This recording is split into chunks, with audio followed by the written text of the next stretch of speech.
پچھلے دنوں میں داسو ڈیم پہ جو چائنیز کے کانوائے پہ اٹیک ہوا تھا،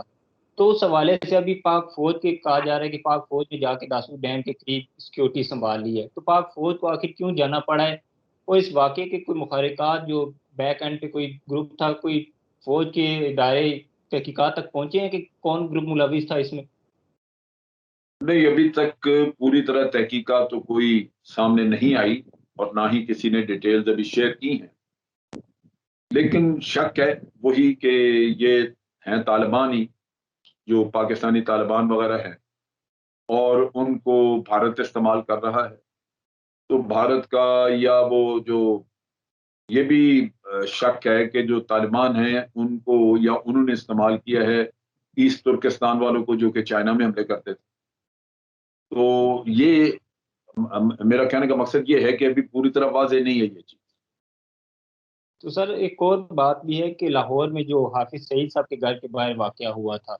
تو اس کا ایک پورا نیٹ ورک پکڑا گیا تھا، تو اس حوالے سے سر کوئی اپڈیٹ کرنا چاہیں کہ اب کیا کوئی اپڈیٹ ہے اس گروپ کے حوالے سے؟ پاکستانی تحقیقاتی ادارے اس گروپ تک پہنچے کیسے تھے؟ اس میں یہ ہوا تھا کہ یہ جو ایک وہ پیٹر پال تھا جو وہ پکڑا گیا، اس لیے کہ اس کی ایک کال کی لوکیشن تھی جو کہ اس کے آس پاس تھی جہاں پہ دھماکہ ہوا، اور پھر اس کی کال، ایک دو کالیں تھیں جس سے پتہ چلا ہے کہ وہ ایئرپورٹ وغیرہ کی طرف جا رہا ہے یا گیا وہاں۔ تو پھر اس کو روکنا مناسب سمجھا کہ یہ آدمی تھوڑے عرصے کے لیے یہاں رہا ہے، سو کوئی گڑبڑ ہے، اس کو چیک کر لینا چاہیے۔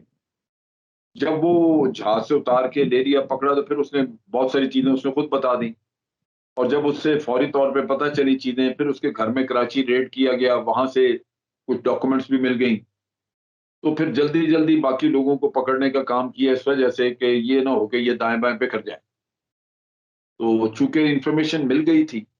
اس وجہ سے وہ بڑی جلدی، ایک بھی آدمی اگر یہ پیٹر پال نہ پکڑا جاتا تو پھر شاید باقی کے بھی نہ پکڑے جاتے، تو وہ پھر سارا نیٹ ورک جو ہے وہ ایک آدمی کے پکڑے جانے کے بعد ڈسکلوز ہو گیا، تو جلدی جلدی ان سب کو انہوں نے ریسٹ کر لیا۔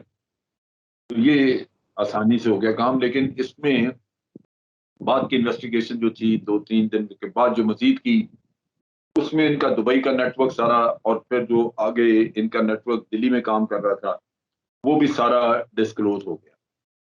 کیونکہ ٹیلی فون آ گئے، ٹیلی فون نمبر اور ٹیلی فونوں کی بات چیت جو تھی وہ اس میں سے مل گئی۔ بہت سارے ایسے کنیکشن مل گئے جن سے مختلف لوگوں کے نام اور وہ پتہ لگ گیا کہ کون کہاں پہ ہے۔ تو اس وجہ سے یہ کمپلیٹ نیٹ ورک جو تھا، جو دلی سے چل رہا تھا، وہ سارا ہی ڈسکلوز ہو گیا، اور پوری انفارمیشن آپ کے پاس تقریباً 3 دن کے اندر اندر ساری انفارمیشن موجود تھی۔ جنرل